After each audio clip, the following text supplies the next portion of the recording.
I got asked what I thought about Dr. Dre. I mean, I already addressed a couple of things, but that interview with Kevin Hart, he said a lot of whatever. He says that if you don't appreciate young rappers or something, you just probably old, you're somebody's grandfather and whatever, and bump it. Or you don't like what they're saying, bump you, basically. Um, See, I got a mixed reaction with Dr. Dre. One hand, The Chronic is one of the most important albums in hip hop popular music. Real Miss Do. And his impact as a producer, association with NWA, then solo. As a talent scout, I'll be honest with you. I think as a talent scout, that's probably his greatest contribution to popular music. Because when you can land a Snoop Dogg, you can land with Eminem, you can revive 50 Cent. And your own career, his track record of landing and hitting with people is quite remarkable in real ways. Because we talk about Snoop, 50, and M, just those three alone, and himself included, you're talking household names. So I will give him his business hustle, acumen, and being able to formulate.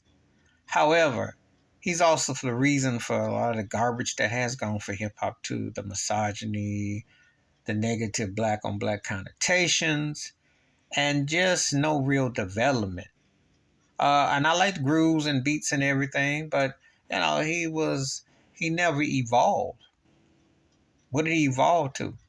Now, when he left Death Row and went to Aftermath, there was a sense that he was going to be on the verge of something. I mean, we looked at Vandross and people comment, okay, we're going to see a new side of him. What happened was the Firm Biz came out, that went platinum, but was considered a bust. And then he got lucky. Jimmy Iovine hooked him with that white boy Eminem, and then the rest flipped his script.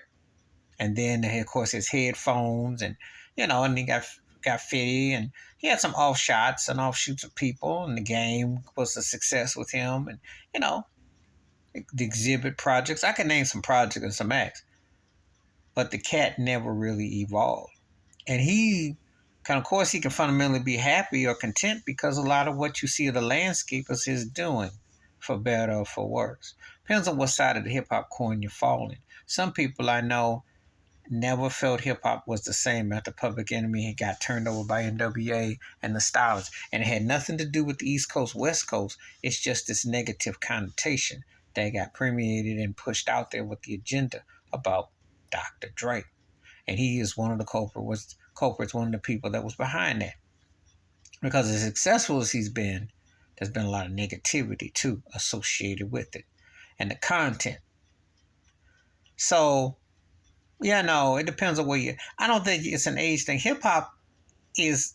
Well, let me tell you something about hip hop. Hip hop is usually like what I consider like tennis or something, like a sport where you hit it young and then you consider the grandpa when you're 30. So he's got the wrong analysts there because most of the hip hop heads, there ain't but a handful of acts that people care about post a certain age. And his is in name only because if he puts out another whack album like he did a few years ago, I mean, they'll let him slide because he's Dre and association. It ain't been because of his own career. Let's just keep it 100 on that.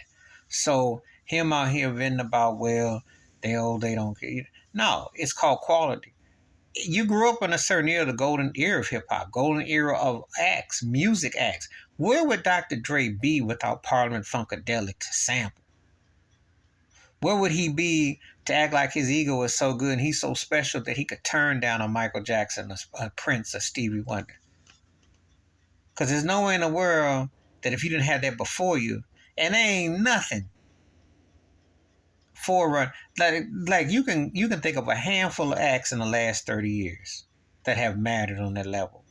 But that's still not the levels just saying of a Michael Jackson, Stevie Wonder.